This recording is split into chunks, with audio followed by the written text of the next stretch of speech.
Kia ora, I'm Alister Christie and welcome to this video on using the Platform Assistant. The Platform Assistant allows us to do remote debugging, so you can run Delphi on one machine and debug your executable running on a different machine.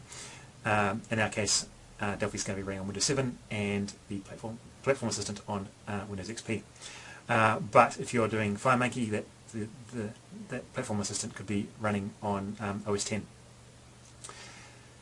So before we get into that, first a word from our sponsor, me. I have a couple of commercial videos available on learndelphi.tv, building applications in Delphi using the Visual Component Library. Currently parts 1 and 2 are available, working on part 3 presently. It should be available hopefully in the not too distant future. So go to learndelphi.tv and check those out. So anyway, on with the show. Let's get straight into it. So I have here the periodic table application that we build in my commercial videos, building VCL apps parts 1 and 2. So if you've purchased those, you'll be quite familiar with this application. Now, we've had some reports from the field that clicking on iron on an XP machine causes the application to crash, or at least throw out an error. And obviously it's working fine on this machine. So what I've got here is an XP machine, and what we want to do is do some remote debugging.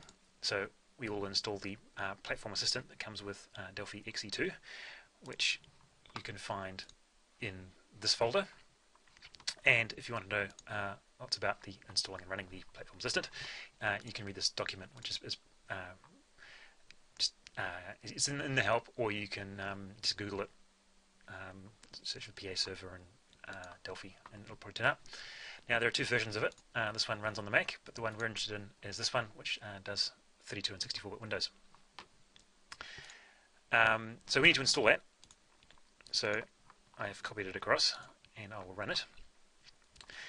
Now it needs to be installed in a directory that it has write access to, so that, or at least you've got write access to, so that it can copy files into it and so on. So what I'll do is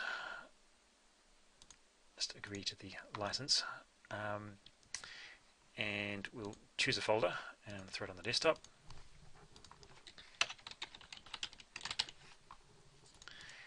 And we'll get it installed. So it'll install its prerequisites and all that kind of thing as part of this process. So that's now done, and we have a folder on our desktop called PA server. That's the Platform Assistant server executable, the remote debugger which it runs, and there's also a config file, that file there, which you can edit and change the default settings, but they're all fine for us. So we'll run the Platform Assistant, and if you run it for the first time, it'll ask if you want to unblock firewall and that kind of thing. You'll need to do it for both the Platform Assistant and the remote debugger, which is worth bearing in mind. So that's the server done. So we want to now set up Delphi to be able to communicate with it. So we click on the target platform that we want to customize, and we go assign remote profile, and you'll start with none, so we'll add one. I'm going to call it Media 2, which is the name of the machine, and test the connection, and it was successful. So if you entered a password when you started it, you can enter it there, and go finish, and go OK. And if you need to change that in the future, you can edit profile, and you can have a whole heap of them and stuff. But now that that's running, we can just debug our application.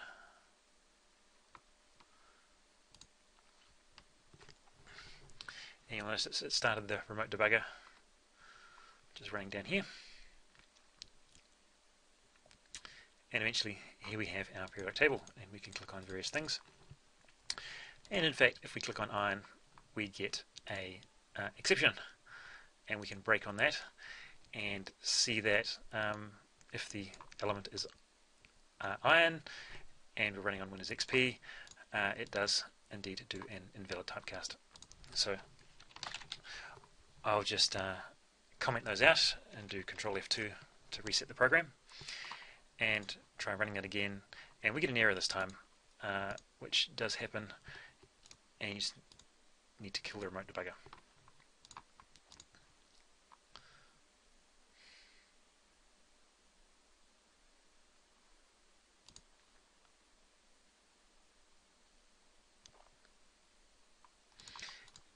And we can now click on iron quite happily. And you can do all the sort of standard things. If I throw a breakpoint in there,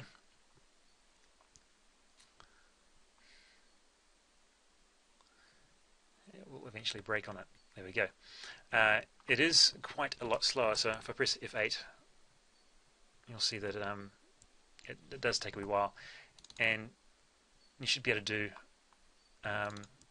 sort of all the things that you can do with a debugger. As far as I'm aware, I haven't actually played around with it too much. And carry on running, and there it is. So that's pretty much all I probably need to demonstrate. You can read more in the documentation to customize things further, but certainly that's enough to debug your VCL applications, or FireMonkey, of course, or any other kind of service. I've used it to debug a REST server,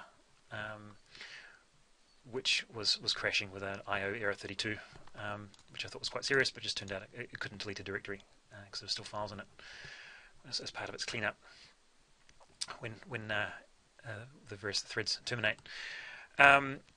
So yeah, so that's probably all I need to say. Have fun.